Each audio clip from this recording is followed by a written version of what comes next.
Greetings, and thank you for joining the Capstone group for this important Zoom event. Before we get to our main presentation, a bit about the Capstone group.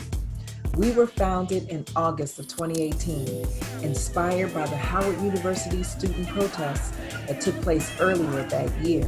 We are a dynamic collaborative of Howard University alumni, faculty, students, staff, and community that proactively address issues relevant to the Howard University community. We provide an empowering platform to exchange ideas and experiences to affect positive change. Now, sit back and enjoy the presentation, and remember to subscribe to our YouTube channel.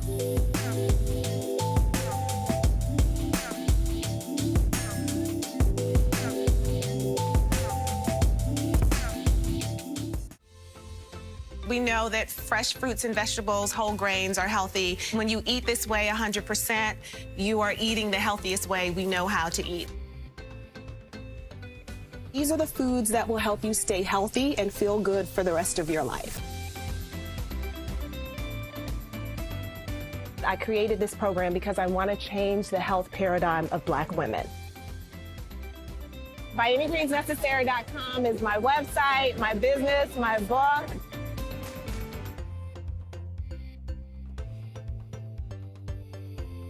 The industry puts profit over people, profit over health. So it's up to us to challenge that.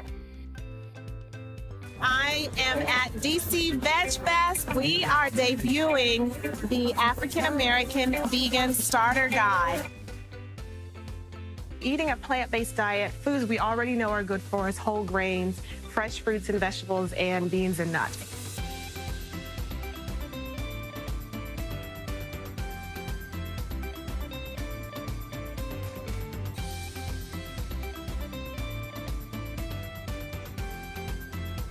Ageless Vegan is my latest book, came out in June of 2018, and I wrote that with my mother because we are celebrating our 30 years of being vegan.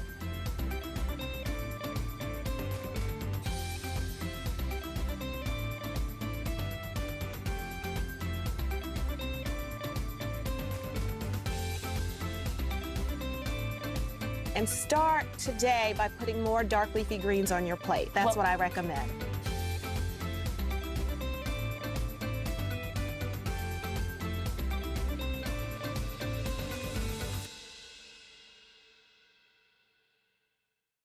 I thought I would start by telling you all my story, just briefly, how I became vegan, because it involves Howard University, and what kind of led me to this vegan journey and the work that I do, and then talk about this 10,000 Black vegan women free initiative that I have going on, and why COVID-19 has made it even more urgent, and how a plant-based diet can basically help us deal with these kinds of pandemics that we're facing now, this acute issue, and also just in general, how to be able to withstand it if it comes again, and if we continue down the path it likely will.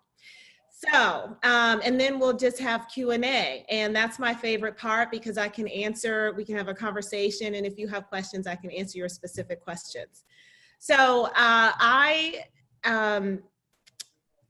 start with the early on. I'm from Washington, D.C., born and raised, still here, and I am a very unlikely vegan. As Shawande said, I've been vegan now for 33 years. I'll be 54 in September. And growing up, my family was health conscious, but we were omnivores, meaning we ate meat and dairy, like most families, but my mother was health conscious. So we had cream of wheat and and skim milk and whole wheat bread. No sodas, no candy jar, no, nothing like that. Sweets or desserts maybe once a week, eating out maybe once a week. And, you know, standard American diet, meat, dairy, starch, vegetables every night. We cooked from scratch. And I'm the youngest of 3 girls, and I don't remember ever not cooking because my mom was divorced and she, you know, dinner had to be ready when she got home. So we all cooked all the time. And I hated vegetables. I hated healthy food. I had cousins who got to eat the Fruit Loops and the Captain Crunch and all that good stuff, and the sodas, the Kool-Aid and the Hawaiian Punch. So I loved going over to their homes and eating their food. But you know, I had to eat, and my mom was an excellent cook, so we learned how to be good cooks. So the food was good, it just wasn't, you know, junky like I liked it. So in 7th grade, I went to Sidwell Friends School most of my life here in DC, 3rd through 12th grades. In 7th grade, 2 of our teachers wanted our camping trip to be vegetarian. I thought this was a terrible idea, so I wrote a petition against it. I got some of my classmates to sign it, and I was overruled. So we had this awful vegetarian, really vegan camping trip. So I thought my teachers were crazy. Fast forward 7 years, and I'm a sophomore at Amherst College in Massachusetts. And my first year away, the previous year, I had gained 25 pounds because I was away from home for the first time and didn't have to eat any of the healthy food that I was used to eating. So I never ate vegetables. I ate hamburgers, hot dogs, pizza, cheeseburgers, desserts every single day, and gained 25 pounds. So the next year, my sophomore year, our Black Student Union brought Dick Gregory to campus to talk about the state of Black America. And instead, he talked about the plight of Black America and how unhealthfully most folks eat and why we should become vegetarian. So we were kind of, you know, not prepared for this because we knew Dick Gregory as a civil rights icon. We knew him as a comedic genius, a legend who had left that career to devote his time and energy to being a right-hand person for King during the civil rights movement, right? But it was because of his involvement in the civil rights movement that he became a vegetarian in 1965. And I wanted to read something that he wrote in his memoir, Callous on My Soul, about that time. And he said, I had been a participant in all of the major and most of the minor civil rights demonstrations of the early 60s. Under the leadership of Dr. King, I became totally committed to nonviolence, and I was convinced that nonviolence meant opposition to killing in any form. I felt the commandment, thou shalt not kill, apply to human beings not only in their dealings with each other, war, lynching, assassination, murder, and the like, but in their practice of killing animals for food and sport. Animals and humans suffer and die alike. Violence causes the same pain, the same spilling of blood, the same stench of death, the same arrogant, cruel, and brutal taking of life. So that was Dick Gregory and why he became vegetarian, vegan in 1965, extending the practice of nonviolence to animals. But he was still a self-professed overeater, excessive drinker, and smoker. And he weighed more than 300 pounds as a vegan. And it wasn't until 2 years later in 1967 that a naturopathic doctor, a Black woman, Dr. Alvenia Fulton, introduced him to veganism for health reasons. Dr. Fulton had already opened the first health food store and vegetarian cafe on the south side of Chicago in 1958. And she brought salads to Dick Gregory in this civil rights movement beginning in 1967 and got him to go on his first cleanse and taught him why to be vegan for health reasons. So this is 1967 where he became vegan for health reasons. And by the time he came to my campus in 1986, he had already been vegan for 20 years. He had the Bahamian diet drink. I'm sure many of you remember that, his vegan mini empire that he had going on. So he had this captive audience of students, Black students, primarily from the 5 college area. And instead of talking about politics, in the state of Black America. He basically spoke for more than 2 hours about why we should change the way we eat. And he connected food to animal compassion, obviously, but also to health, to the USDA, to the food industry. The term that Kimberly Crenshaw coined, intersectionality, that term had not been coined yet, but that is basically how he talked about veganism, right? He connected all of these dots. And that talk completely rocked my world. And I guess the most devastating part was that he traced the path of a hamburger from a cow on a factory farm through the slaughterhouse process to a fast food restaurant, to a clogged artery, to a heart attack. And I was somebody who was eating hamburgers every single day. And so that completely rocked my world. It devastated me. And I remember sitting in the lecture hall after his talk, stunned, because lunch was the next period and I had no idea what to eat. I immediately gave up hamburgers and hot dogs for a week, then decided that Gregory was crazy, and started to eat meat again. But I couldn't get what he said out of my mind. And so I started to read what was available. And I went home back to DC for the summer for, just a few months later. And my mother and one of my sisters, who was a senior at Tufts University at the time, were home. And I got all of the books I could find from Martin Luther King Library. And I went to the Library of Congress, and this is 10 years before we had the internet. So y'all know we still had to go to the library to get books and information. And we read everything that was available at MLK Library together. And by the end of the summer, decided to be vegetarian. Well, I took my junior year away from Amherst. I went to Nairobi, Kenya the first semester, and then I went to Howard the second semester.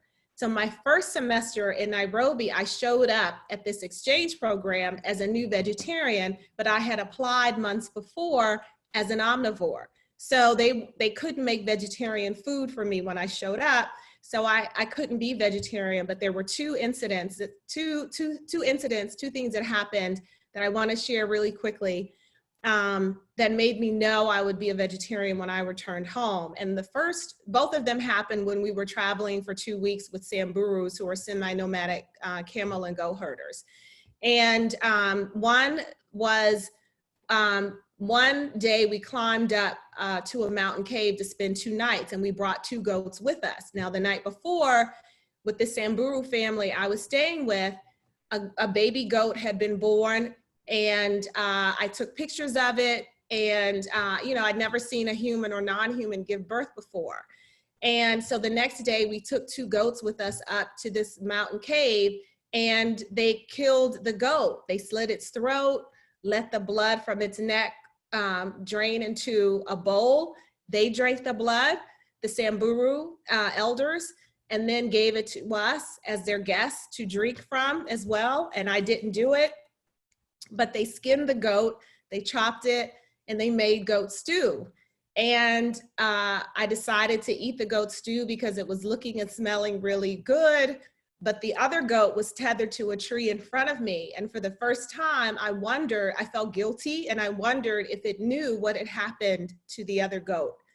The second thing that happened was when we actually were on safari for a week, studying the gazelles and the lions and the zebras out in the, in the Mara for a week at a time. And at the last night of the safari, we went to a restaurant called the Carnivore, where at that time in the 80s, you could eat animals that were killed on safari.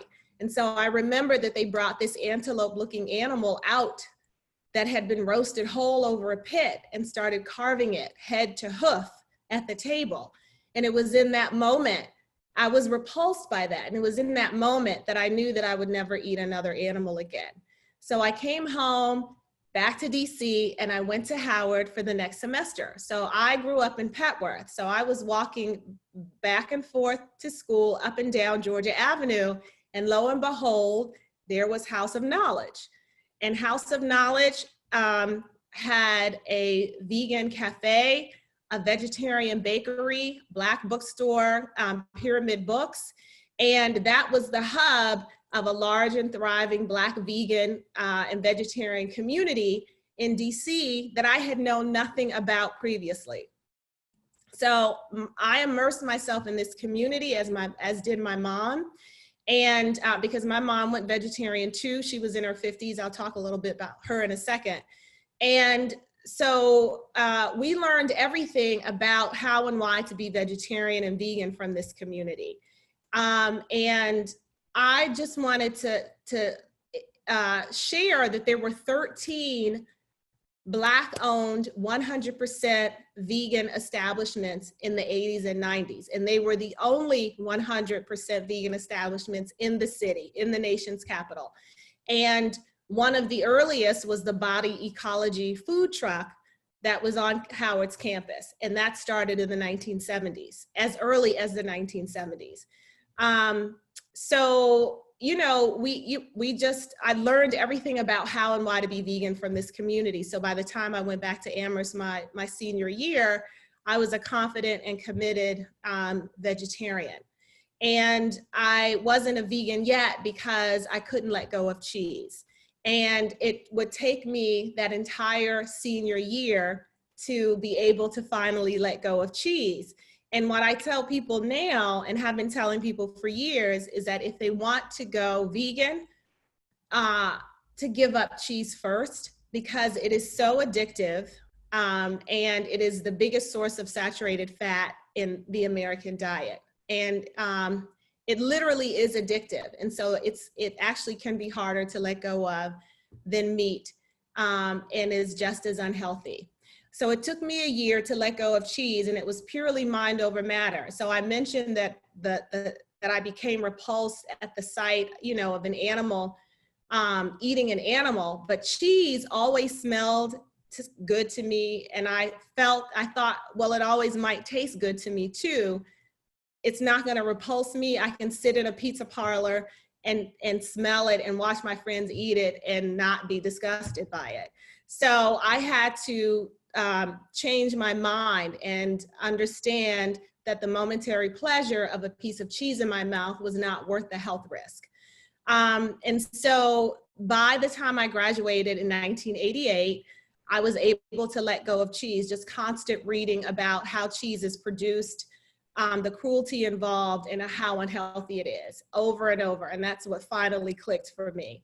So I've been a vegan since 1988, and came back to DC, had a career as the director of the Mary McLeod Bethune Museum National Historic Site for a number of years, and was giving free vegan food demos all over the city, and eventually decided that I liked that more than the museum work, although I loved the museum work, and decided to go to school and to pursue public health nutrition and veganism as a profession.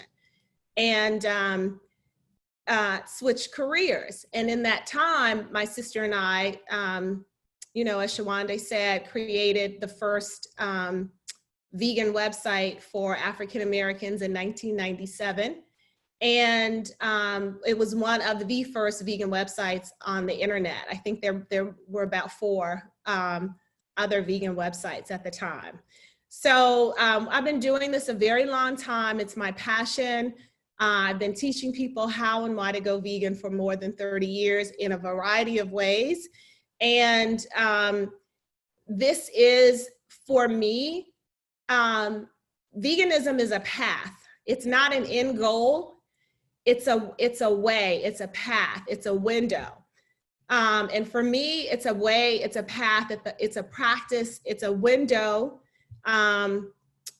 for being a freer person, for freedom, self-love, self-liberation, self-preservation. And I honestly see it that way. I don't see it as something that is about depriving yourself of food that you would a food that you like. I actually see it as very liberating and joyful, because it not only benefits me personally in terms of my health, but it benefits, it saves the lives of innocent animals, obviously, but it's the healthiest diet for the planet. Part of the reason that we have COVID is because wild animals are being captured and domesticated for food. And it will continue to happen if the more we continue to eat meat.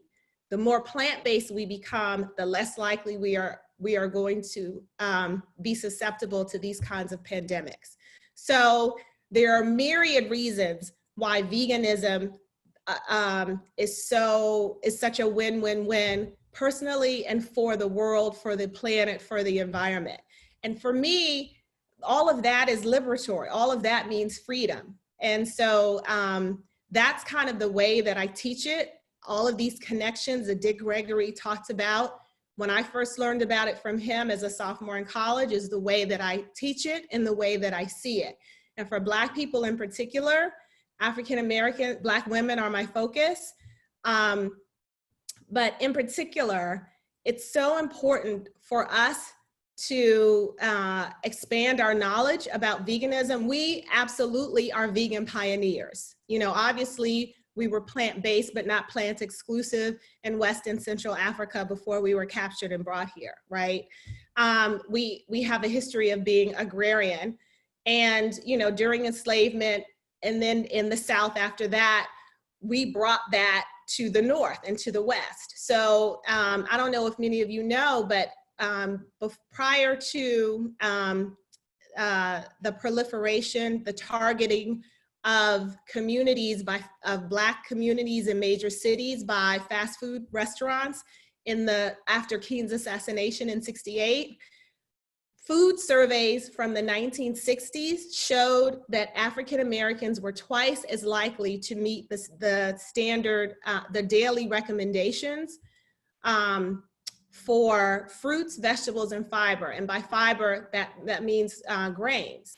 We were twice as likely to be eating more fruits, more vegetables, more grains than any other demographic in the country, up until after the assassination of King. And so before that, there were not fast food places on almost every corner in Black neighborhoods. That was by design, and we can get into that a little bit more. But that was absolutely by design. And within 10 years of that happening, the next food survey in the mid-1970s showed that African Americans were the least likely to meet these recommendations for fruits, vegetables, and grains. So our diets completely shifted by design. Now, obviously, personal responsibility is personal choice is a part of that, but we are targeted. We have always been targeted, and we have to understand that any of the systems, all of these systems of white supremacy, capitalist patriarchy affect us when it comes to our health and food. And so this is another reason why going plant-based for me is part of freedom and liberation, because it unties us from these systems of oppression the more that we're able to do it. So I talked about my mom. I mentioned my mom, and I wanted to share a little bit about her more, because my mother went vegan when she was in her 50s, and that may be around the age that many folks on this Zoom talk are right now. I started in my 20s. It's one thing to start when you're in college. It's a whole other thing to start when you're in your 50s. And that's what my mother did. She is from Camden, South Carolina, so that is no small feat. Even though she was health conscious because she wanted to raise healthy children, she was still eating meat and dairy. She was still an omnivore. But when I came home and talking about this talk by Dick Gregory and getting all of these books from the library, my mother read them too. And she decided that she was going to change her diet as well. She was convinced as well. And so she went vegan in her 50s. My mom is now 84. she still has the health markers of someone in her 50s, according to her doctors. She exercises 6 days a week, twice a day, yoga, Pilates, weight training, aerobics, Tai Chi, at her senior center before COVID-19, twice a day, 6 days a week. Now she does it online. And she's a whole food, plant-based eater as a vegan, just like I am. She's on no medication. She has the same, she has maintained the same weight that she had in her 30s and her 50s. No chronic diseases whatsoever. She's in excellent health. And of her siblings who have survived into their senior years, she's the only one who does not have chronic disease. Both of her parents died of chronic diseases in their 60s. I never met them. And so this is an example of what a vegan diet can do. The freedom that I'm talking about. I wrote my latest book, Ageless Vegan, with my mother. We wrote it together, and my mother has a chapter about how and why she went vegan and the challenges she went through. She was addicted to food. She was addicted to sugar. And so she had to overcome that, like I was addicted to cheese, which is one of the reasons why we did not have sweets growing up, because she was addicted to sugar. And I didn't know that until we wrote the book together and I interviewed her for it. You know, the idea that, you know, that you can do this at any point in your life is what I want to emphasize with my mom's story by sharing that. The fact that it's about our greens, not our genes. That's my mantra. It's about your greens, not your genes. A lot of us think that because our parents, our aunts, our sisters, our brothers, our uncles had chronic diseases or have chronic diseases, that we are destined to get them too. And that is absolutely not true. Our diet is more important than our DNA. And so when we talk about the situation that we're in with COVID, the fact that we have these pre-existing chronic diseases, these pre-existing preventable diet-related diseases, means that when a pandemic comes, we are going to be, we are more likely to have compromised immune systems. And so we are getting sick and dying from the pandemic in the highest numbers. And that is not a surprise. That is what pandemics do. If you come into a pandemic with chronic diseases and already compromised immune system, you are most likely to get it and to be hit by it. And so we can talk about ways to boost our immune systems, you know, during this acute crisis of a pandemic, but the best way to boost your immune system is to have a healthy immune system all the time, to maintain it by eating a whole food plant-based diet, so that when a pandemic or something like this comes, you are actually least likely to get it, to get sick and die from it. So I'm not sure how I'm doing on time. I could talk all day about this. So I wanted to make sure that I'm not going over and that we have at least half the time for questions as well. And we do, you're doing fine on time. Okay, how much more time do I have? You have about 15 minutes. Okay, great. And so when we talk about the pandemic, the COVID pandemic in particular, there are a couple of things that I recommend. So the first thing is to obviously eat a whole food plant-based diet. And what that means is the ingredients of your food should be from beans, nuts, grains, vegetables, right? And that's just ingredients. So if you're having lasagna, if you're having a stir fry, your whole grains, if you're having like a stir fry over pasta, you shouldn't be having white pasta. I try to really avoid using the word should, because we're all adults. We are going to do what we do. And so I don't want to make anyone feel guilty but should just keeps coming out when I talk. But this is what I recommend and what I encourage. that when you eat pasta, when you eat any kind of grains, whether it's, it's rice or pasta or breads, that you make them whole grain, right? So you make them spelt, wheat, rye, corn, quinoa, millet, bulgur, kemet, amaranth, and brown rice, black rice. And that's because the fiber is intact. There's actually fiber in these foods, whereas if you have white rice, white pasta, white bread, the fiber has been removed. That's what gives it a longer shelf life, so you have more time to buy it in the store. You want to have dark leafy greens. Kale, collards, Swiss chard, mustards, spinach, the turnip greens, beet greens. These dark leafy greens are the healthiest foods on the planet. I recommend eating greens, dark leafy greens, 3 times a day. In the morning in a smoothie, in a green smoothie, for lunch as a salad, in a wrap, and for dinner in a stir fry, steamed, and lasagna, in a quiche, in a stew, in a soup. And at least twice a day, but if you're able to do 3 times a day, that is the healthiest food you can eat. And also beans and nuts. There are hundreds of beans in the queendom, so take your pick.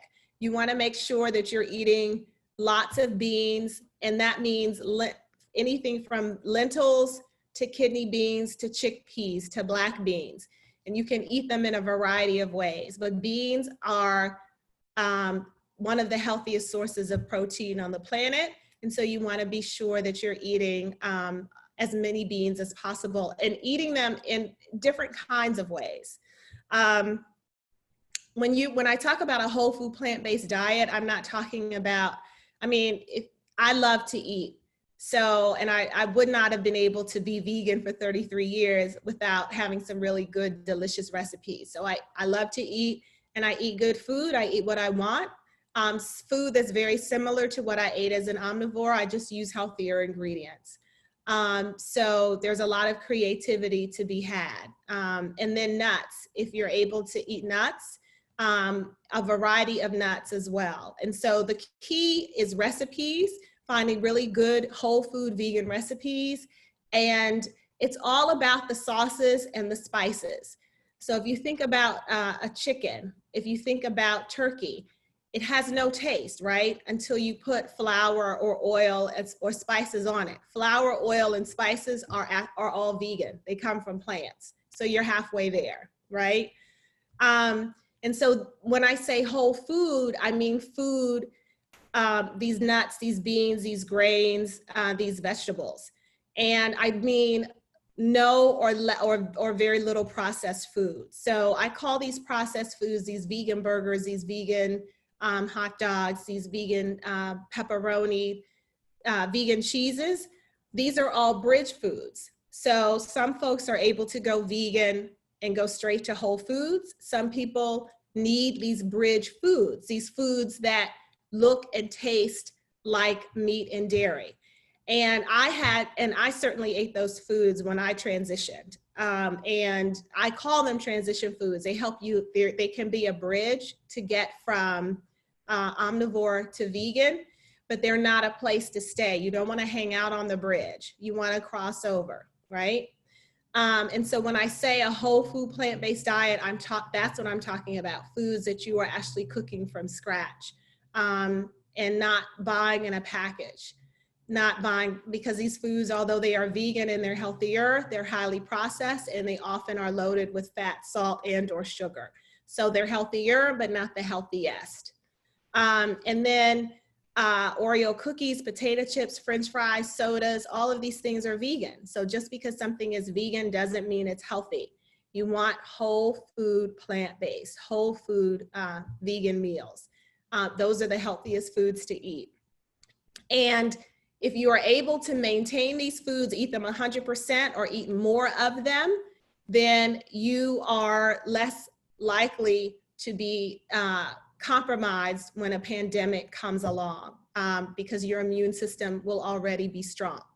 But these are the foods that you want to eat to boost your immune system as well.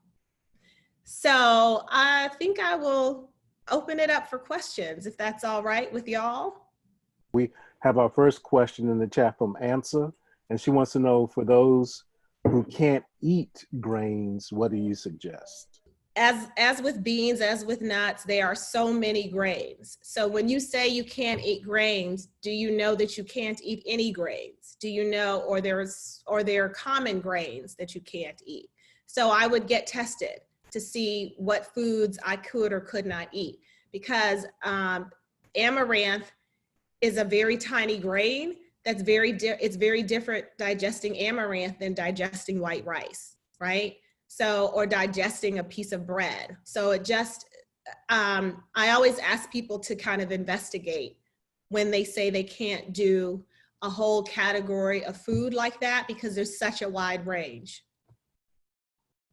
Okay, and James' question, he says, one of my vegan mentors in Newark, New Jersey, told me that he saw that his local health food store was damn near empty when the pandemic hit. And he knew then that this was serious, since it got Black people thinking healthy. Have you seen something similar in your experience this year? You know, here in the DC area, there's a run on tofu. There's a run on, you know, on brown rice. Yeah, I mean, what the common foods that folks know are vegan and healthy, you know, there was a run on them for sure in the first months. I've definitely noticed that. And I also want to say, I'm someone who does not say that Black folks are least likely to eat this way, actually, because that's not my experience. And I don't want to have, because I focus on Black folks, that's just something I choose to do. But we are actually pioneers in this movement. And I always say there's been a river of Black folks in this country who have been vegan pioneers and who've been vegan consistently, like this community that I talked about, that I found out about, you know, when in the 80s, who have been doing this a very long time next to this wider ocean of Black folks who are, you know, who eat the standard American diet. But we have been doing this, we've been leaders in this forever. Even, Oakwood University in Alabama, the Seventh-day Adventist University that started in the late 1890s, they started as a vegetarian university. I mean, we've been doing this. So I push back on that, on the notion that, you know, Black folks have now discovered, you know, veganism. We've been doing it. And the fastest growing vegan demographic in the country, African Americans. 8% of African Americans are vegan and vegetarian. This is according to research by the Pew Institute, as compared to 3% or fewer of everyone else. That's not a surprise to me. I mean, I learned it from Black people, through Black people, and I know everybody pretty much in the field in veganism at this point. You know, all of the heavy hitters that you know folks know about of any race, and I still know more Black vegans than anyone else. So I just want to push back on that a little bit. Okay, and this one is from Robert. Can I join your women group even if I'm a man? So my answer to that is, this is a free online program for Black women. And actually, can I talk about it? Because I think I just kind of mentioned it in passing, but I did want to just. Sure, because I was going to interject and ask you to talk about, yeah. Yes, thank you. So I have a free program called 10,000 Black Vegan Women. And you can get information about it at 10,000blackveganwomen.com. And it's 10,000, the number, 10,000blackveganwomen.com. Or you just go to my website, byanyegreensnecessary.com/10,000, either one. And this program starts October 5th. And we now have about 8,300 women who have already signed up. And we are going to go vegan together starting October 5th. So 21 days in October, we're going vegan, 21 days in November, 21 days in December. And this is because African-American women have experienced the worst health outcomes in the country and need to be focused on when it comes to veganism. And this has been Black women have been the focus of my work since my first book 10 years ago. And this is the 10th anniversary of my first book, By Any Means Necessary, which came out in 2010. 2020 is the 10th anniversary. And so I wanted to do something big and bold and clever, memorable, notable to mark the anniversary. And so that's why I came up with 10,000 Black vegan women to kind of commemorate this book. And this was the first vegan diet book for Black women 10 years ago, and is one of the most influential books when it comes to Black folks going vegan in the last 10 years. And so I wanted to commemorate that. And that's why I came up with this program. And that's why it focuses on Black women. And also because we have the worst health outcomes, particularly when it comes to heart disease, stroke, certain cancers, and diabetes, and unhealthy weight. So that's what the program, that's why I'm targeting. I'm focusing on Black women. That's what it's about. It's free, it's online. And I'm hoping, I'm pretty confident that we'll actually have more than 10,000 women signed up by October. But I encourage you all to check it out and to spread the word, 10,000blackveganwomen.com. It looks like you got another convert, because Stacy says, this is great. I turned 50 on October 22nd, so I'm definitely going to join you and many other, and my other 9,999 sisters on October 1st. Fantastic. I love it. Welcome. Thank you.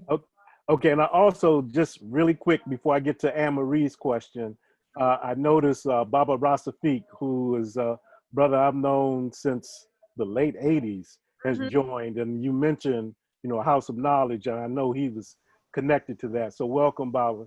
Oh, Sante, Baba. Didn't know Right. you would recognize me. Oh, yeah. Oh, yeah. Yes, From sir. my Sun Gallery days. Oh, yeah. How about that? Yeah, absolutely. Tracy, we're enjoying your presentation. All right. So Anne Marie asks, what about snacks? Well, I mean, there are vegan snacks, of course, healthy vegan snacks, and they will be a part of the program. Just in general, there are whole grain crackers, there's air popped popcorn, there's granola, they're healthier, baked chips instead of fried chips. So many healthy and healthier snacks to eat out there. So come join the program, and you'll get meal plans for 14 days. The first week will all be prepping your kitchen, prepping your refrigerator, prepping your mind, Vegan 101. And then the second and third weeks, we'll actually be eating vegan together for 14 days. And CJ asks, how do you get tested? How do you get tested for food? Just ask for, you're talking about for food allergies, talk to your primary care provider and find out how to get tested. And also, yes, you can get tested for common food allergies, and also you can, get your blood work done to find out if you have any deficiencies when it comes to vitamins and minerals. And if so, eating food is the first course to correct that. And I have a question. Okay. What is the most common comment for people who are not quite convinced that this is a healthy path to take? And also, what is the most common pushback you receive? Protein, I guess. Where do you get your protein? I mean, I think that's the biggest question, the biggest pushback, the biggest, myth out there. Protein. I mean, it's the question that won't die. To me, that question is like somebody asking, is there racism? I mean, or is there sexism? I mean, literally in my mind, I think of it that way because after 33 years, I'm just like, when will this question die?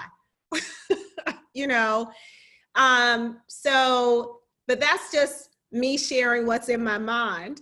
When people ask me the question, I try to be not self-righteous about it at all and just, meet folks where they are because I obviously didn't know this before I knew it, right? So the deal with protein is that protein is not a piece of meat. It's not animal flesh, right? Protein is a nutrient that is found in plant-based foods and animal-based foods. The problem with getting protein from animal-based foods is that it also comes with saturated fat and cholesterol. Animal protein, saturated fat, and cholesterol, these are the things that can clog your arteries, that can lead to heart disease, stroke, certain cancers, diabetes, unhealthy weight. Protein and plant-based foods do not come with cholesterol and saturated fat. I mean, it's very simple. So there is actually protein in varying amounts in every plant-based foods. Even an avocado has protein, right? But obviously it doesn't have as much protein as nuts and beans and certain grains. So this notion that you won't get enough protein is just a myth. And it's something that is propagated by the meat industry, something that is maintained by the meat industry. It's also maintained by patriarchy. This notion that meat is manly and vegetables are feminine, right? So there's a lot to this, and there's a lot keeping this myth alive, but it is actually healthier to get your protein from plant-based sources. And here's a question, thank you. And here's a question from Saquon. Is it possible to go half vegan? Will someone get some of the same results as opposed to someone who is a full-time vegan? Every meal counts. So I absolutely think that you should start adding. I recommend that people start adding rather than subtracting. So start adding 100% vegan meals to your diet, right? Add that. So at least once a day, breakfast, lunch, or dinner, make one of those meals vegan. And then try to do it twice a week. Just start adding. Every meal does count. The more that you eat healthier meals, the healthier you will be. It's kind of like, anything else, right? The more you do of it, the thing that is healthy, the more exercising you do, the healthier you'll be. The more that you leave the unhealthy habits alone, the healthier you'll be. It's the same with food. You start where you are. Every meal counts. That's my first answer. So, I mean, that's the first part of my answer. The second part of my answer is, to me, this starts in your mind. So and I'm not saying that you particularly are saying this, but for anybody who might be thinking this, rather than saying, oh, I could never be vegan. Oh, I could never go 100% vegan. Why would you limit yourself? Why would you even put the barrier there? Why would you just like immediately shut that door, close that window? Just simply say, you can simply say, I'm going to eat more vegan food, or I plan to go vegan and I'm starting here and I know that I can get there, right? But you are mentally saying, I'm only going to go half vegan, or I can never do this. Why would you do that? You would never tell your child, only go halfway. Don't strive for the best, right? Don't strive for the healthiest thing. You would never tell your child that. Why would you tell yourself that? It's not, that's a mental decision. That's a mental choice that you are making. And it's based usually on fear.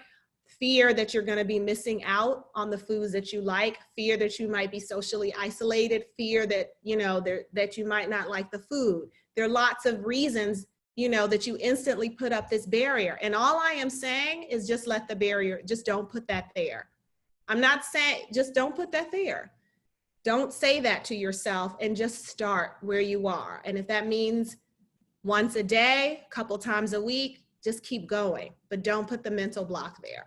That's crucial. And from Answer again, I've been tested and I must be gluten-free. What about fruits? Well, gluten-free and fruits are not the same thing. So gluten-free really is talking about grains. So there are lots of gluten-free grains out there that you can eat. I mean, maybe you're talking about glucose when it comes to fruit, naturally occurring sugars, but that's not an issue when it comes to fruit. And this one is from Velma. Can you comment on plant-based nutrition and athletes? So it's the healthiest way for humans to eat plant-based foods, and that includes athletes, seniors, pregnant women, nursing moms, everybody. It's the healthiest way to eat. So when it comes to athletes, you cannot out-exercise an unhealthy diet. You cannot out-exercise an unhealthy diet. So exercise is important. You know, being athletic, being active, very, very important. So is relaxation, reducing stress. These are all complementary, but of these, what you eat is the foundation, is most important. So if you're an athlete, if you're very active, you are likely to just need more calories than someone who is not an active person, someone who's not an athlete. And so you just adjust your diet accordingly, but you still eat plant-based foods, because the goal is to keep your arteries clean and clear, right? The goal is to have high fiber food. There is no fiber in meat and dairy. You only get fiber in plant-based foods. There is no cholesterol in plant-based foods. And if you're eating a healthy whole food diet, there's no or low saturated fat. So you are not clogging your arteries. You know the story of people who run marathons and you find them on a trail, they've dropped dead from a heart attack. You can't out-exercise an unhealthy diet. Exercise does not unclog your arteries. Only food does that. So as an athlete, you just adjust your diet. And one of the websites that I recommend is No Meat Athlete. And there are lots of, you know, athletes who have written about their stories, written books about it. So just Google vegan athletes, and there's lots of information. Yeah, the first person that came to my mind was Seba Johnson. Right, Seba Yeah. Seba is a lifelong vegan. She was born and raised vegan. She was an Olympic skier, the youngest Black woman, the youngest Olympic skier in history. She's in her skis are in the African American Museum and of History and Culture. And yeah, Seba is an Olympian, and she's been vegan all of her life. Seba Johnson, you can find her on social media as well. And she's a wonderful person, and just talks about her veganism and is writing her lifelong veganism, and is writing a book, a memoir also. Thank you for that, Shawande. Our last question is from Anthony. Is the vitamin B12 deficiency a real issue for vegans? It's a good question. So the vitamin B12 is an issue for omnivores and vegans. It's not, omnivores are just as likely to have enough B12 and just as likely to be deficient as vegans. So it is not a vegan issue. That is why it's important to get tested, to find out, get your blood work done, to find out if, you know, what your levels of B12 are, because as an omnivore, you are just as likely to be deficient or non-deficient as a vegan, right? So get tested to find out where you are. And then if you find that you need to increase your B12, then as an omnivore or a vegan, there are ways to do that. There's, this is a fortification issue. B12 does not come from animals. It comes from dirt, basically. It comes from air, from organisms, microorganisms that are in dirt, that are in water, that are in the air. And because our food system is sterile, because we are not just picking, as we used to, just picking things that are covered in dirt that may have insects, and popping them in our mouths, but they're being, sterilized, pasteurized, that kind of thing. Our food system just does not have the same type of B12 that it had thousands of years ago. And so that's why you may or may not be deficient in it, regardless of whether you're an omnivore or vegan. So get tested. Great, and I can't think of a better note to wrap up this discussion. Thank you, Tracye.